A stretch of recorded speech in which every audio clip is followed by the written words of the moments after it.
Globo Rural. Oferecimento Serrana, ao lado de quem produz.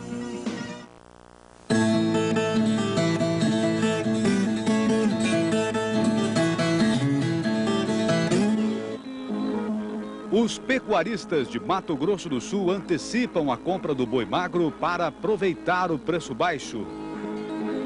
Feijão. Queda na produção melhora o preço pago ao produtor no Paraná.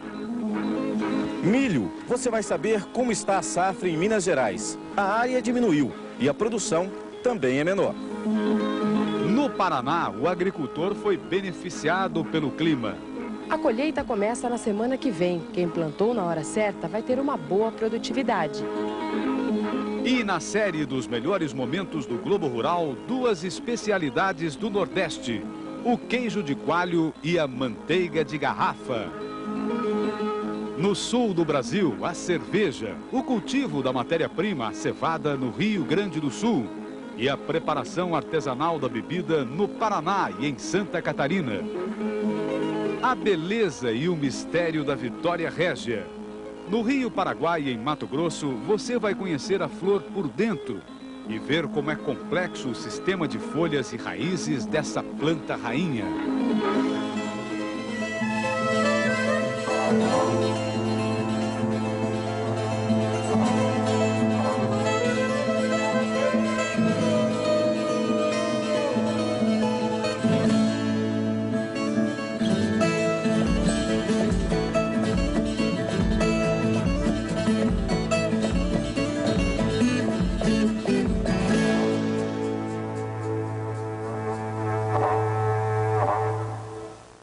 Bom dia!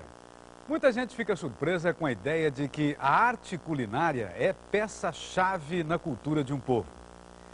O fato é que, provocando surpresa ou não, ela tem importância extraordinária, principalmente porque não se confina aos salões.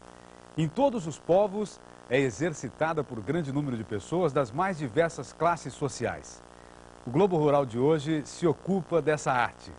Vai falar de dois produtos tradicionais da culinária nordestina: o queijo de coalho e a manteiga de garrafa. E também da cerveja, essa bebida tão popular que os brasileiros aprenderam a fazer e beber com outros povos. Mas antes, vamos falar de uma planta muito especial. A Vitória Régia tem uma flor que muda de cor conforme a hora do dia. Na primeira reportagem de hoje, você vai conhecer melhor essa planta e ver como se desenvolve o mecanismo da flor. A reportagem é do José Hamilton Ribeiro.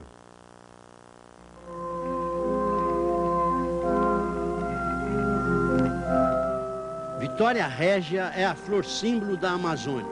Muitos a chamam de rainha das águas. Quando a água da enchente começa a vazar, é hora dela mostrar a sua flor. A flor semiaberta parece encerrar mistérios dentro de si. À noite, a Vitória Régia se torna rica de um outro tipo de vida, os insetos.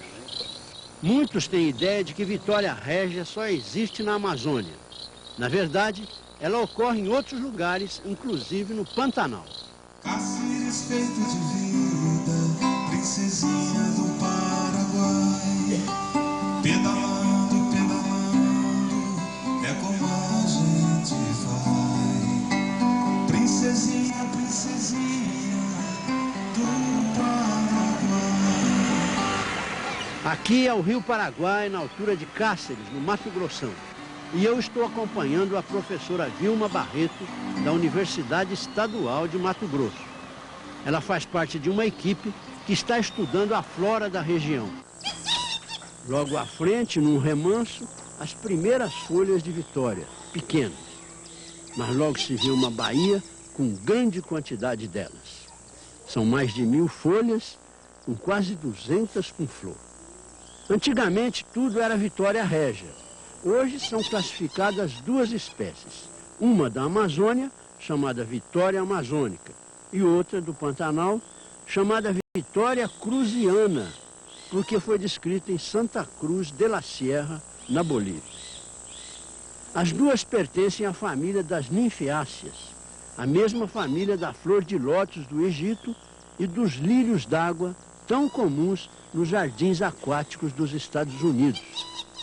Vitória régia é a maior das plantas aquáticas e sua folha, a maior folha existente no mundo.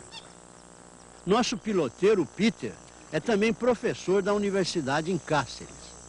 Navegando no meio delas, dá para ver que Vitória régia pouco se mistura com outra planta aquática. No seu canto, ela predomina. A folha fica na flor d'água. Então ela está solta? Não, ela não está solta. Ela está firmemente ligada a um pedúnculo que vai até a raiz. Cheia de espinhos. Cheia de espinhos. Para mexer com ela, a gente tem que colocar luva, né? Porque ela tem os espinhos, que nós chamamos de acúlio, que é um mecanismo de defesa da Vitória régia. Agora, quanto à resistência da Vitória régia, né? É verdade que se pode pôr um bebezinho aí? Não, não é verdade. Ela é bem pouco resistente, né? E ela tem os poros, e esses poros, se você observar, é onde entra a água e ele abre com bastante facilidade. Coloca a sua mão em cima que você percebe, né? E você aí, ó, você vê que tem furo, né? E não são muito visíveis a olho nu, não. Mas fez um pouco de pressão. Sim, entra bastante água. Se botar um bebezinho aí, começa a entrar água. Sim. E mesmo que ela não afundar, ele morre afogado. Ah, com certeza. Agora, qual é o ciclo da flor? Como você pode ver, tem vários botões que ainda não abriram, né? Esses botões, à tardezinha, ele começa a abrir, a desabrochar, a flor começa a desabrochar. Por volta de 6 horas até a madrugada, ela já está toda aberta, com um forte odor, tem um cheiro, um perfume muito grande. E no outro dia, pela manhã, ele vai estar totalmente aberto. Por volta de 10 horas, ela começa a fechar novamente. Depois do meio-dia, ela abre e ao entardecer, por volta de 3 horas, mais ou menos, ela começa a ter um tom rosa, né? Chega à noite, ela vai estar bem cor-de-rosa e no outro dia, o botão já está totalmente fechado e começa a submergir. Professora Vilma recolhe uma flor submersa para a gente ver se tem semente. Aqui bem pequenininha, né? Já está novinha essa semente. Novinha, né? Novinha. Em muitos lugares, a semente é torrada e comida, como se fosse amendoim. Agora é hora de ver uma flor por dentro. Essa flor deve ter aberto essa madrugada, porém ela está toda branca. Ela contém 4 sépalas, né? Que são essas daqui, que também tem acúlios, né? Ou espinhos.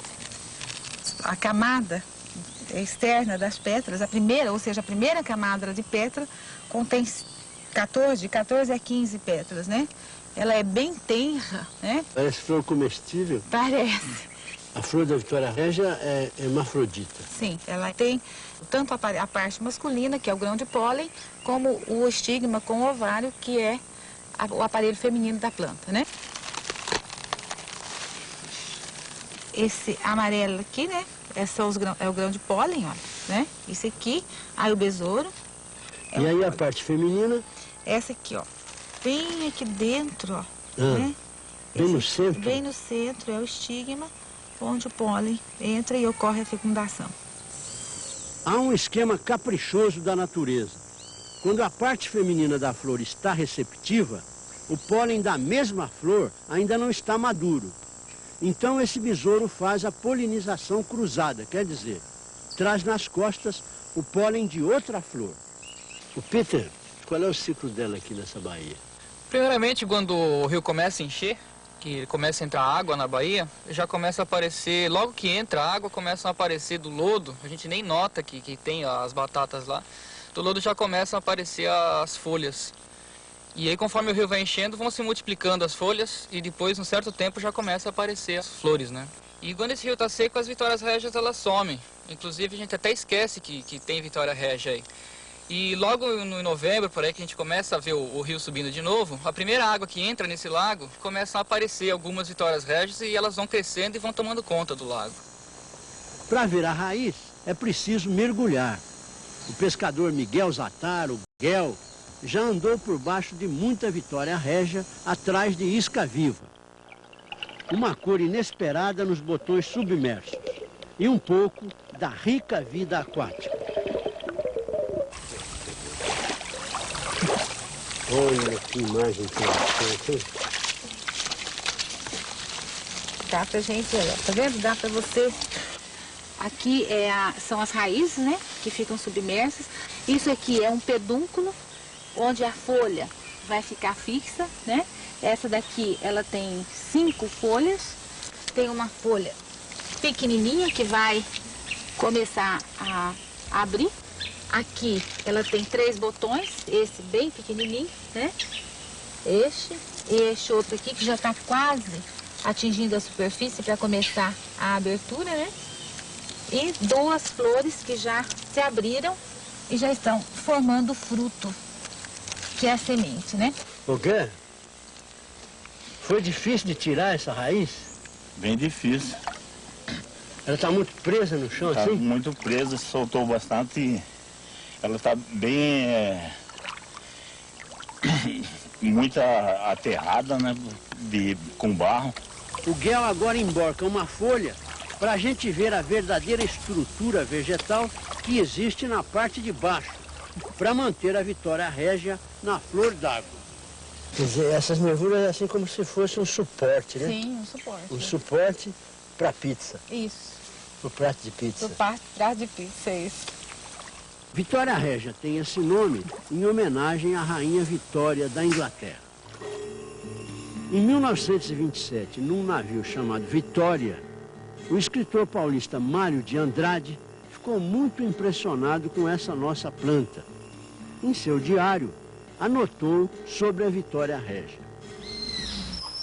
Feito bolas de caucho, engruvinhadas, espinhentas, as folhas novas chofram do espelho imóvel. Porém, as adultas, mais sábias, abrindo a placa redonda, se apoiam nágua e escondem nela a malvadeza dos espinhos. Tempo chegado, o botão chofra também fora d'água, e assim cresce a redonda, esperando amanhã de ser flor. Um cheiro encantado, leviano, balança, um cheiro chamando, que deve inebriar sentido forte. Pois reme e pegue. Então, despoje o caule dos espinhos e cheire, cômodo, a flor. Já então, a Vitória Régia principia roseando toda. Roseia, roseia, fica toda cor-de-rosa. De rosa vira encarnada e ali, pela boca da noite, ela amolece, avelhentada, os colares de pétalas roxas. E a grande flor do Amazonas, mais bonita que a rosa e que o lótus, encerra na noite enorme o seu destino de flor.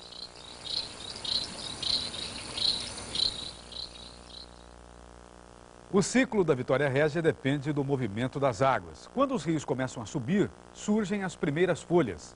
As flores só aparecem quando as águas vazam, anunciando a aproximação da época da seca.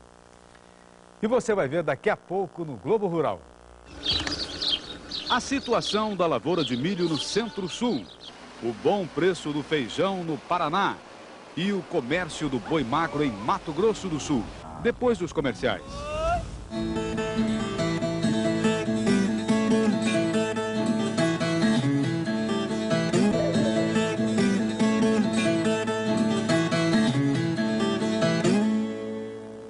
A colheita do milho está para começar no Centro-Sul. O clima foi regular no período de crescimento da lavoura e o agricultor não está tranquilo quanto aos preços que ele vai conseguir no mercado. As lavouras de milho do Paraná já estão quase prontas para colher. Este ano, a área de milho é 16% menor que na safra passada. A principal razão da diminuição da área de milho no estado é o preço da saca da soja, que está sendo vendida em média a R$ 15. Muitos agricultores se animaram com esse valor e acabaram trocando de cultura. Mas quem plantou o milho e na época certa, entre setembro e outubro do ano passado, não teve problemas com o clima e vai ter uma boa colheita. Com relação a preço, R$ 7,00 em média a saca na região é um bom preço? Pelo que a gente gasta, né? Numa lavoura, a gente gostaria que o preço fosse bem melhor. Você vai ver agora como está a situação do milho em Minas Gerais. Minas Gerais tem milho com 1 metro de altura, pendoando e até com as espigas já perdendo o cabelo. Tudo isso porque as chuvas foram bastante irregulares no estado, obrigando o produtor a plantar em épocas diferentes. A maioria das lavouras foi plantada em meados de novembro, período já considerado tardio. No início tivemos falta de chuva e durante o desenvolvimento excesso de chuva, e isso contribuiu para um maior ataque de pragas, concorrência de ervas, aumentando consideravelmente as nossas despesas. Na região do Triângulo, que é responsável por 1/3 da produção do estado, a área de milho foi reduzida em 18%. São cerca de 80 mil hectares, que foram ocupados pelo algodão e especialmente pela soja. No estado de Goiás, a área plantada de milho esse ano diminuiu 36% em relação à safra passada. A produtividade esperada em Itaberaí é de 5 mil quilos em média, um pouco acima do que os produtores do município conseguiram no ano anterior. O seu Ironde Lima Rodrigues é um grande produtor do município de Itaberaí. Sua única preocupação agora é o comportamento do mercado. Nós acreditamos que precisaria de manter esse preço hoje que está sendo praticado, em torno de R$ 8,00 a R$ 8,50 a saca, de 60 quilos, porque nós acreditamos que seja um preço justo para a nossa produção. Semana de preço estável no mercado do boi. Em Araçatuba, São Paulo, a arroba saiu por R$ 27,00, prazo de 30 dias. Feira de Santana, Bahia, R$ 26,70. Pelotas, Rio Grande do Sul, R$ 25,80. E Barra do Garças, Mato Grosso, R$ 24,00. O preço do boi magro está favorecendo o pecuarista que engorda o animal. Em Mato Grosso do Sul, já começaram as compras para renovar os rebanhos. A temporada de altos negócios para a reposição dos rebanhos de corte fica sempre entre os meses de março e abril. Mas no Mato Grosso do Sul, onde está o maior plantel para abate, tem pecuarista antecipando a compra do gado. Essa corrida é acelerada por 2 fatores. Um deles é a menor oferta de animais para recria e engorda. Um bom exemplo está aqui na Fazenda Campana, no município de Rio Brilhante.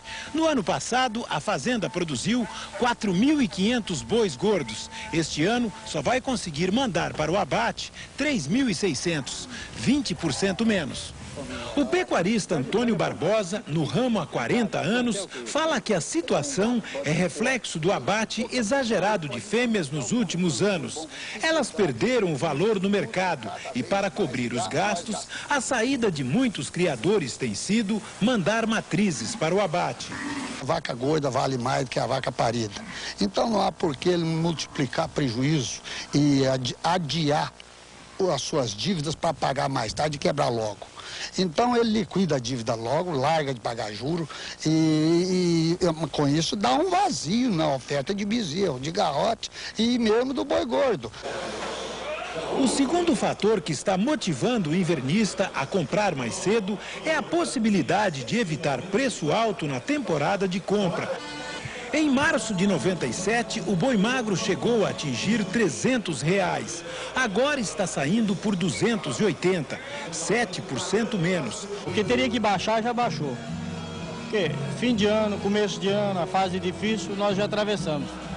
Daqui para frente, se nós esperar para comprar, nós vamos pagar mais caro. O pasto agora está bom e o dinheiro no banco não rende. Então você está perdendo 2 vezes, que você larga o dinheiro no banco, você está perdendo. E você comprando agora, você está ganhando que tem um pasto. O agricultor do Paraná que não vendeu feijão colhido está feliz. A safra foi menor, mas o preço vai muito bem. Em Irati, no sul do Paraná, o feijão preto foi vendido por R$ 55,00 a saca durante a semana.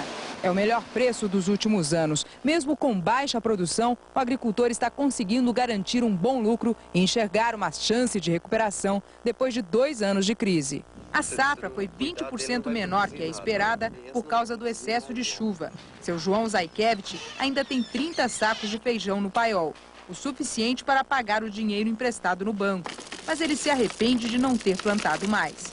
É que a gente já vinha sofrendo 2, 3 anos e a gente fica com medo de plantar mais, né? Nas cerealistas do município, quase não há estoques e os produtores estão satisfeitos. Vai sobrar dinheiro ou não? Sobrar eu acho que não vai devido à baixa produção, mas equilibra. Sobra uns trocadinhos, muito pouco, mas sobra. Dá para sair do sufoco? Dá para sair, o preço é compensativo. O caso do feijão preto do Paraná não é único. Todas as variedades de feijão estão com preço bom para o agricultor nas principais regiões produtoras. Daqui a pouco, uma reportagem sobre a bebida do verão. A cerveja e sua matéria-prima, a cevada. A fabricação do malte numa grande indústria. E a preparação da cerveja artesanal no Paraná e em Santa Catarina.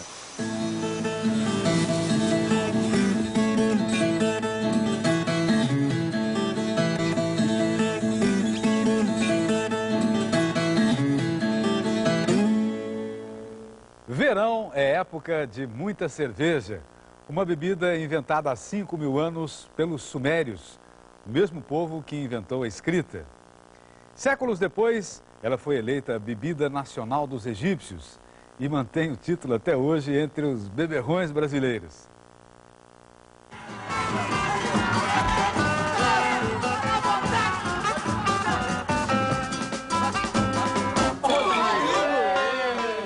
Levantamento de copo é o esporte do verão. Gelada num dia quente, a cerveja desce redonda, como dizem os bons tomadores. O brasileiro consome por ano 8 bilhões de litros. Mas você sabe do que é feita a cerveja? Olha só a matéria-prima da nossa lourinha, a cevada. A produção brasileira de cevada se concentra no Rio Grande do Sul, Santa Catarina e Paraná. Estamos em Vacaria, na Serra Gaúcha, um dos lugares mais frios do Brasil. Todos estes grãos já estão vendidos. Isso porque quando o agricultor compra sementes para o plantio, já fecha um contrato de venda da produção para as grandes fábricas de cerveja. Quando o agricultor vai plantar a cevada, ele tem já um contrato onde diz lá que ele vai receber tanto de cevada de primeira, de cevada de segunda. Então ele tem já um parâmetro para se basear. Então ele usa uma tecnologia e sabe que ele vai colher e vai receber um valor já determinado, né? Então é um bom negócio a cevada. É uma alternativa boa, muito boa para a cultura de inverno, né? Até virar cerveja, o grão de cevada segue um longo percurso. A cevada nacional cobre apenas 1/3 das necessidades da indústria da cerveja. E nem adiantaria os produtores plantarem muito mais, porque desse jeito não haveria onde transformar esta cevada em malte. Em todo o Brasil, existem apenas 4 maltarias. Uma delas é esta daqui, no município de Guarapuava, no Paraná. Aí está a cevada prestes a virar malte. Nesta caixa de germinação, cabem 260 toneladas de cevada. Vão gerar 220 de malte, um processo que leva de 4 a 6 dias. No ambiente com umidade e temperatura controladas, o grão vai germinar. Este aí já é o malte verde.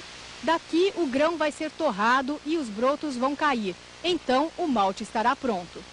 Olhando assim, os grãos de cevada e de malte parecem iguais. Parecem, mas entre eles existe uma grande diferença de estrutura. Para a pessoa leiga, a forma mais fácil de descobrir se o grão é de malte ou de cevada é comer, né? É, pega o grão e morde. Se quebrar o dente, era cevada. Se quebrar o grão, era malte. Agora a cevada, ou melhor o malte, está pronto para seguir nova viagem rumo às fábricas de cerveja. Só esta fábrica de uma das maiores cervejarias do Brasil processa 150 toneladas de malte por dia. O mestre por aqui é seu Fritz Wild, alemão da Baviera, formado em engenharia cervejeira em Munique. Ele nos leva ao coração da fábrica, as enormes panelas onde o malte é cozido durante 8 horas a uma temperatura de 75 graus. Aqui, as enzimas do malte entram em ação, transformando o amido dos cereais, como arroz ou milho, em açúcares. Também é aqui que se mistura o lúpulo, uma flor importada dos Estados Unidos e da Alemanha que dá aquele sabor amargo à bebida. O líquido resultante deste processo é chamado de mosto. O mosto é misturado à levedura, um fungo que age como fermento. São 6 dias de fermentação para formar o álcool. Aí o líquido é filtrado. Já dá para sentir o sabor ou, como se diz por aqui, tomar cerveja ao pé da vaca.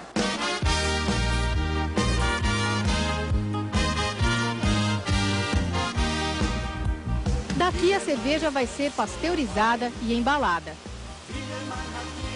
Você pode ter achado complicado, mas acredite, dá até para fazer cerveja em casa.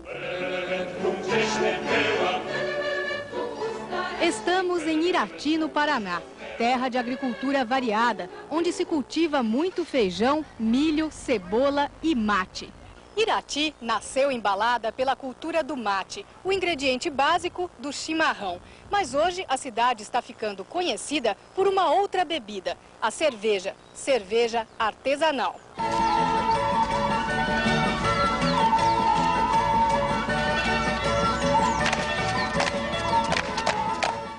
Tantas cabecinhas louras vêm da colonização ucraniana e polonesa. Gente que povoou a cidade com nomes de enrolar a língua e receitas de cerveja sem malte. Seu José Luiz Pabes produz mudas de mate, pêssegos e cria ovelhas. Mas é a mãe dele, uma polaca de 65 anos, a cervejeira da família. Há 51 anos, a especialidade da Dona Bronislava é fazer cerveja artesanal. Dona Bronislava, a senhora só faz a cerveja ou acaba bebendo também? Acabo bebendo fácil, acabo bebendo porque é muito gostosa. Tantos anos que a gente já faz. Daí toma na hora do almoço com os filhos, o marido, os netos, todos a gente se reúne e acaba tomando a cerveja porque é muito boa. Ela não tem álcool, ela é fraquinha. Então não fica bêbada? Não fica bêbada de jeito nenhum. Quais são os ingredientes? Os ingredientes são o lúpulo, o açúcar, ovos e o fermento e a água. Dona Bronislava não quer saber de máquinas na produção, nem uma simples batedeira. É no braço que ela bate as claras em neve que vão ajudar na fermentação. Agora eu estou limpando a cerveja da fermentação que ela fermentou. Daí tem que tirar a espuma e esperar a outra fermentação até completar as horas dela. Essa espuma é que traz as impurezas? É a espuma da clara em neve? Da clara em neve e do fermento. Dona Bronislava chega a vender 700 litros por semana. Bom, chegou a hora de provar a cerveja polonesa, mas para abrir a garrafa é preciso ter muito cuidado. Como é que se faz isso? Bom, como ela é de alta fermentação, deve-se abrir lentamente ela para que ela vá perdendo a pressão, porque ela espuma. Vai Então, esparramar. a gente deve deitar a garrafa e colocar no copo até que perca a pressão. É sempre assim? É sempre assim, porque ela é uma cerveja que é viva, né? Ela está em contínua fermentação, ela vai estar sempre nesse estágio com pressão. Esse é o procedimento até que ela perca a pressão. Tá no finalzinho já, né, Zé? Sim. Agora já deu.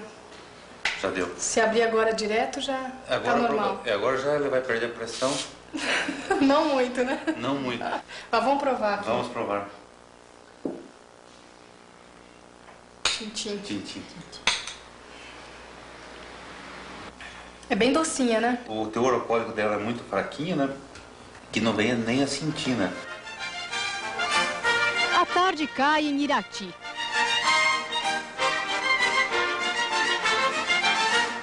Nós seguimos viagem rumo a Santa Catarina, atrás de outro cervejeiro famoso.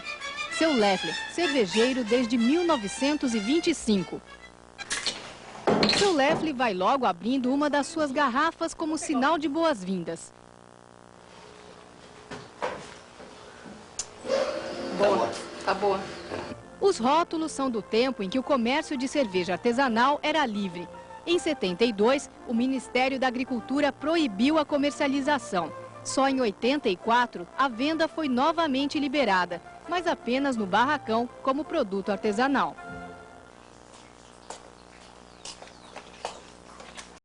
É daqui que sai a cerveja do seu Leffler. E nesse lugar, a gente sente como se estivesse voltando ao passado, porque tudo aqui tem história. As máquinas funcionam desde 1924, quando o pai do seu Leffler veio para Canoinhas. Menino com 8 anos, seu Leffler já ajudava o pai. Ele é a 5ª geração de uma família de cervejeiros da Baviera. Esse tacho aqui tem história, seu Leffler? Tem, ele veio da Alemanha em 1908. É de cobre e está bom até hoje ainda. Ele serve para cozinhar cerveja, né? Seu Leffler segue à risca a tradicional receita do pai, desde o cozimento do malte, do lúpulo legítimo importado da Alemanha, até o resfriamento, feito com a ajuda do velho ventilador. Entre uma etapa de produção e outra, seu Leffler arranja tempo para saborear uma gelada com os clientes fiéis. A cervejaria produz 1000 litros por mês. Se não vender tudo, não importa. Seu Leffler bebe, para desespero dos médicos. Estive no médico lá em Porto Alegre, né? Aí ele disse, eu vou lhe dar uns comprimidos aqui, o coração ficar como está agora para os próximos 10 anos, né? Digo, está muito bem, doutor. Aí ele me deu aquela receita lá e daí eu contei para ele, olha, nós moramos lá em Caninhas e fazemos uma cerveja artesanal lá. E eu gosto de tomar um copo de cerveja, o que você acha? Ele me deu os comprimidos, será que eu posso tomar cerveja com esses comprimidos? Daí ele me perguntou quantos garrafas eu tomar por dia. Eu disse, uns 6 ou 8 garrafas por dia. Aí ele disse, é meio bastante, tem que reduzir um pouco. É meio bastante. É só tomar umas 6 dias. Prost! Houve um tempo em que a cervejaria do seu Leffler era a única taverna da cidade. E até hoje, muitos amigos mantêm o costume de se reunir nos fins de tarde. Dessa vez virou festa, porque o pessoal soube que o Globo Rural estava aqui.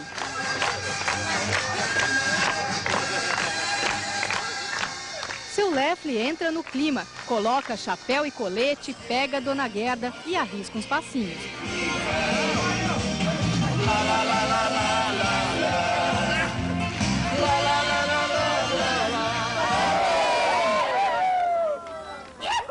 Daqui a pouco o Globo Rural deixa você com mais água na boca. Da Paraíba vem a receita do queijo de coalho e da manteiga de garrafa, iguarias do sertão nordestino. Já já.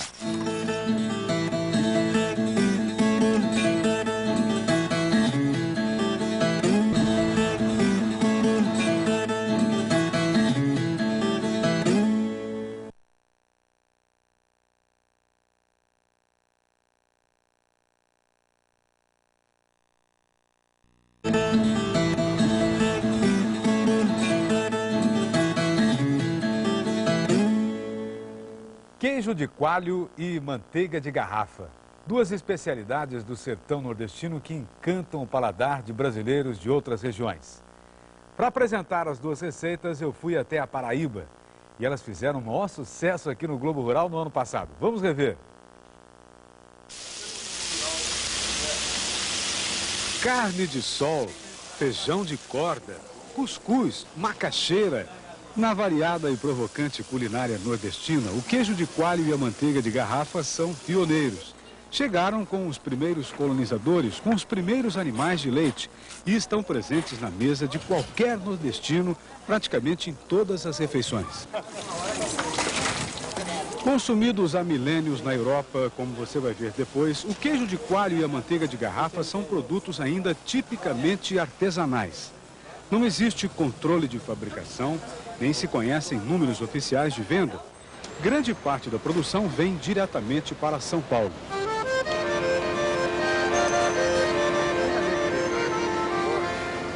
Nesta rua do bairro do Brás, só tem comércio de coisas do Nordeste. A casa que não tiver queijo de coalho e manteiga de garrafa perde a metade dos clientes. Porque eles vêm atrás desses dois produtos e acabam comprando outras coisas. Um levantamento informal nas casas de produtos nordestinos indica que só em São Paulo são consumidas cerca de 300 toneladas de queijo de coalho por mês. Afinal, nesta cidade vivem mais de 4 milhões de nordestinos, sem contar a enorme legião de fãs da comida do sertão. Você de onde é? Bahia. Eu sou de Belo Jardim, Pernambuco. Isso é muito bom, rapaz. Você nunca comeu?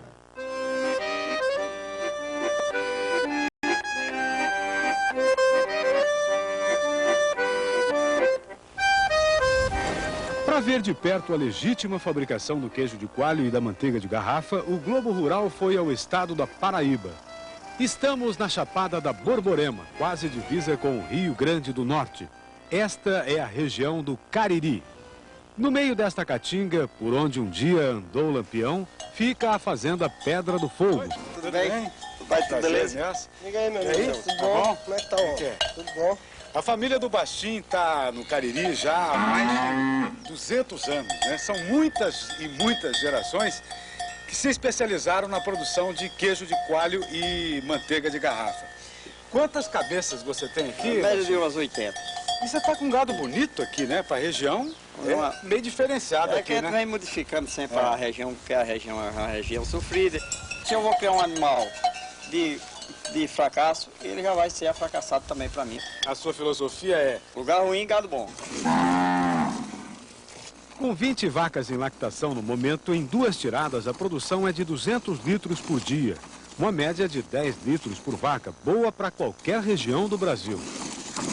Logo depois da ordenha, toda a produção é trazida para a cozinha da casa para a fabricação do queijo de coalho e da manteiga da terra. No costume sertanejo, o serviço agora corre por conta das mulheres. É a Glória, a mulher do Bastim, que todo mundo trata por Lola, a filha Miriam, a Mirica, e a nora, Fernanda, a única que não tem apelido. Primeiro de tudo, limpeza. A higiene é fundamental para quem mexe com laticínios. O leite recém-trazido do curral imediatamente começa a ser trabalhado. Fernanda usa um produto industrial, um líquido que parece água, mas que faz coalhar em tempo recorde. Qual é a medida que você põe, Fernanda? Para cada 10 litros eu ponho uma tampinha cheia. Na soleira da porta, o seu José Gonçalves, o vozé, pai do Bastim, observa com certo reparo. Aos 74 anos, lembra que, no tempo dele, não se usava nada químico assim. Na minha época, meus pais pegavam um pedaço do estômago do boi, que se chama coalho na língua matuta da gente, e se botava aquele pedaço de intestino para secar, né? Aquele estômago. Ficava seco, com sal e tal, etc. Vamos voltar ao passado para entender melhor o que o vozé está falando. A melhor coisa que a natureza inventou para coalhar o leite está justamente dentro dos mamíferos. Veja, por exemplo, um bezerro. Como todo ruminante, ele tem 4 estômagos. Esta escultura mostra que na parte maior tem o rumen e o retículo, onde fica contido o alimento que volta para a ruminação. Do outro lado ficam o omaso, que absorve o excesso de água, e o último, o abomaso, onde realmente acontece a digestão química. É aí que ficam as enzimas, as substâncias que coagulam o leite. Por isso, esse 4º estômago é chamado popularmente de coalho. Daí, o queijo feito com um pedaço dele ter o nome de queijo de coalho. Há mais de 4.000 anos, o homem aprendeu a fazer assim. Salga o estômago, põe no sol para secar, depois vai cortando pedacinhos e põe no leite, para coalhar naturalmente. Fica um queijo bonito, saudoso, gostoso, com muita manteiga. O coalho industrial que a Fernanda acaba de usar também é extraído do estômago dos animais.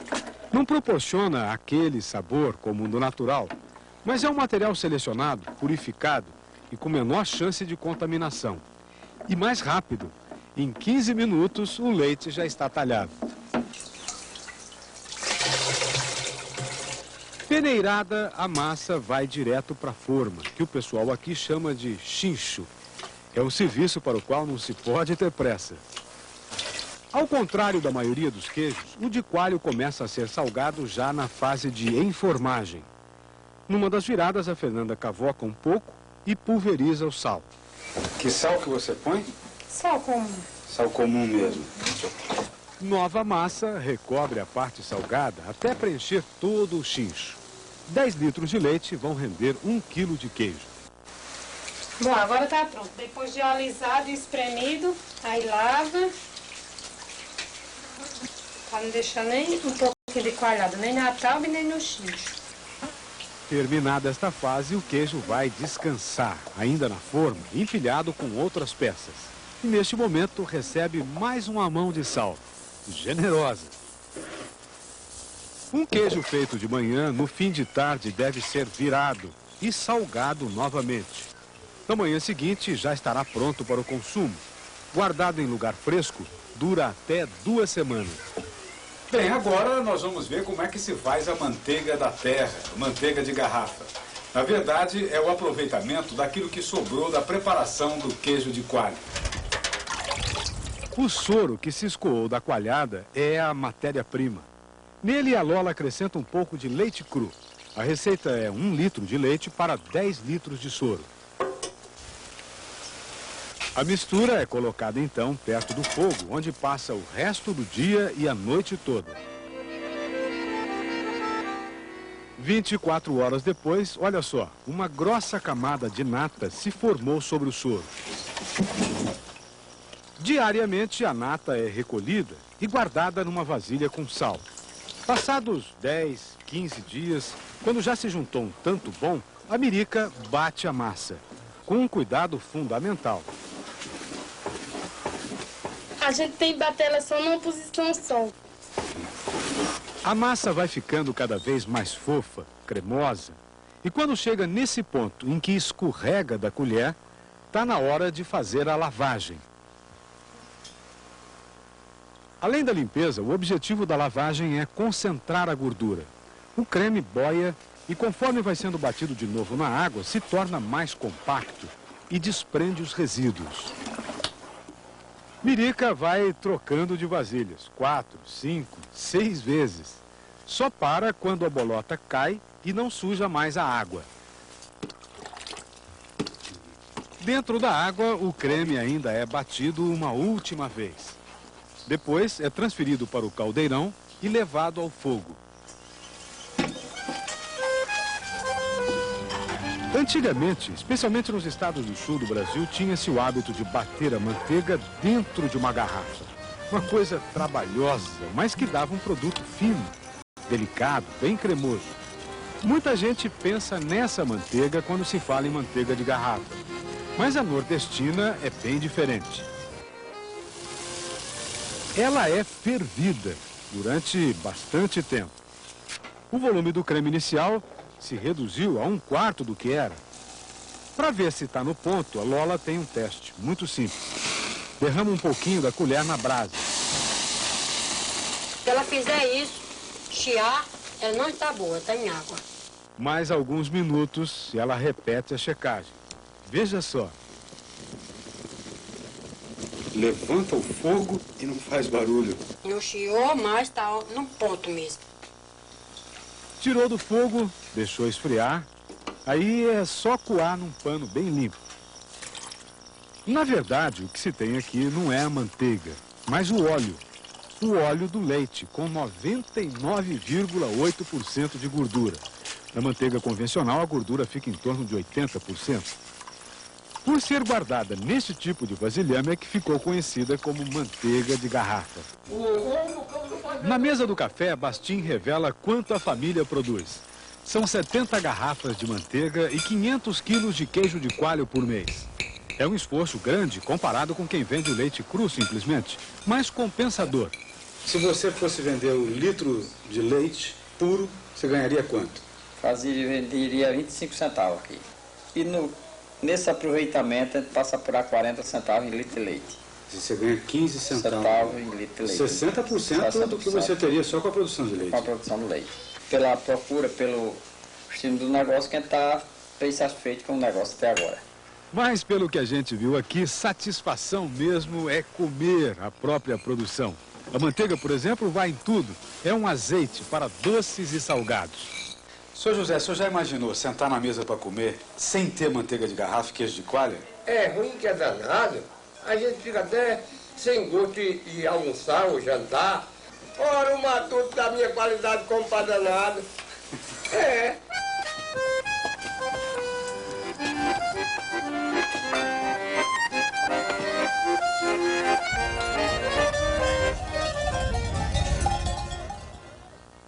No domingo que vem, a gente volta ao Nordeste. Você vai rever o documentário sobre o aboio, o canto do vaqueiro. Em 10 estados, a equipe do Globo Rural registra uma tradição ameaçada de se transformar em vaga lembrança. No norte de Minas e Nordeste, o aboio dos velhos vaqueiros. Você vai conhecer as origens do canto de conduzir o gado e sua utilização no dia a dia do homem do campo. Vai acompanhar a viagem de uma boiada do litoral para o sertão do Ceará. E assistir a uma vaquejada crioula a céu aberto em plena Caatinga baiana.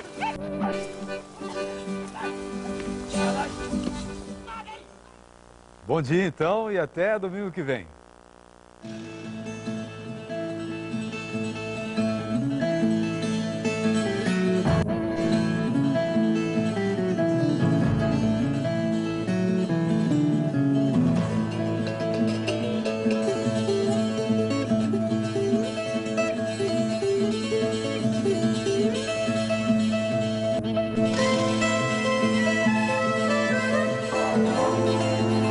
Rede Globo, São Paulo. Assista agora Esporte Espetacular.